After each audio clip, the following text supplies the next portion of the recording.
একদিন একজন লোক বিখ্যাত দার্শনিক সক্রেটিসের কাছে এসে বলল, সক্রেটিস, তুমি কি জানো এইমাত্র আমি তোমার বন্ধুর ব্যাপারে কি শুনে আসলাম? সক্রেটিস বলল, 1 মিনিট দাঁড়াও, তুমি আমার বন্ধুকে নিয়ে ঘটনাটি বলার আগে আমি তোমাকে 3টি প্রশ্ন করব, আর আমি এর নাম দিয়েছি ট্রিপল ফিল্টার টেস্ট। প্রথম প্রশ্নটি সত্য মিথ্যা নিয়ে। তুমি কি শিওর তুমি আমার বন্ধুকে নিয়ে যেটি বলতে যাচ্ছ সেটি নির্ভেজাল বা সত্য?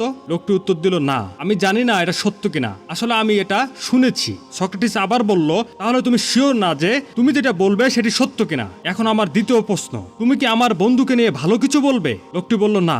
সক্রেটিস বলল, তাহলে তুমি আমার বন্ধু সম্পর্কে আমার সাথে খারাপ কিছু বলতে চাচ্ছ। ঠিক আছে, আমার তৃতীয় প্রশ্ন, তুমি তৃতীয় পরীক্ষা পাশ করলে আমি তোমার কথাটি শুনবো। তুমি আমাকে যা বলতে চাচ্ছ তা কি আমার জন্য উপকারী? লোকটি উত্তর দিল, না, তোমার জন্য উপকারী নয়। এবার সক্রেটিস শেষ কথাটি বলল, যদি তুমি আমাকে যা বলতে চাও তা সত্য নয়, ভালো কিছুও নয় এবং আমার জন্য উপকারীও না, তাহলে আমি সেটি কেন শুনবো?